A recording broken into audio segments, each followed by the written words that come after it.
So napapatuloy na nga amin na naging pag-uwi sa Samar. Ito nga pala yung mga sunod na nangyari.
So yun, at finally andito na kami ngayon sa beach resort, no. Pero yun nga lang, di ko alam kung anong pangalan ng lugar na to. Dahil yung kapatid ko talaga at yung mga tiyuhin ko yung nakakalam ng area na to dahil dito sila madalas maligo. So, yan, binabantayan ko lang muna tong mga pagkain at sila bumalik muna dun sa area kung saan kami nanggaling, no, sa bahay ng kapatid ko para kunin pa yung ibang pagkain at sunduin na rin yung ibang mga kasama namin dito. Buti na lang dito sa area na to hindi naman umuulan at okay yung panahon.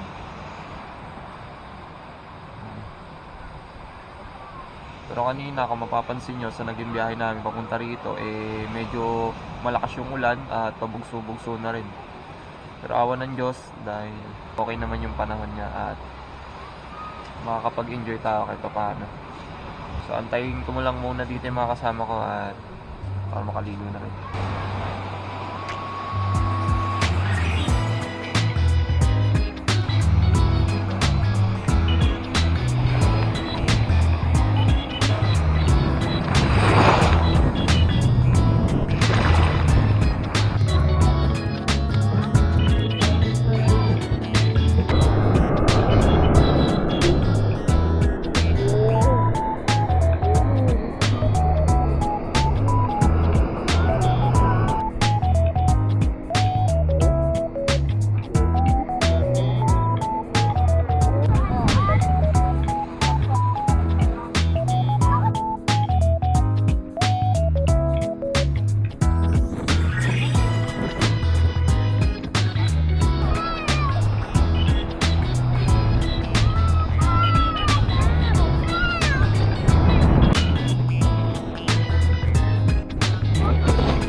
Tagay. Ang ganda pa daw nito. Los na, los. Ba? Abrahim nyo.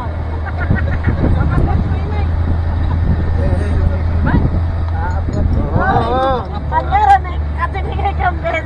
Binoray! Vlog-vlog ko.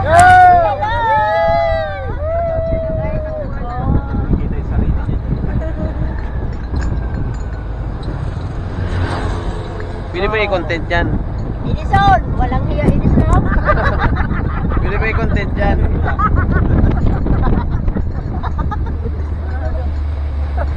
Mama, pasalubungan. Ay, nag-chat pa ako kanina. Bago, eh, be, sabihin mo kay Minis at kay Benjamin, pasalubungan ako. Salubungin mo sa kubaho. Lubungin niya kami. Kapital. Salubungan mo ng ano. Ako iba. Mga pasalubungan. Hi! Hi na, hi! Hi!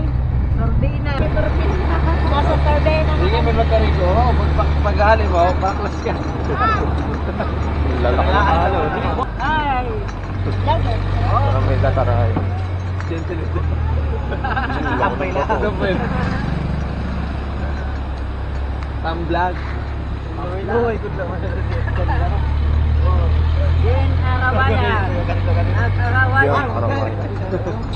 Walang purgatory. Wala natin sila kagandaman.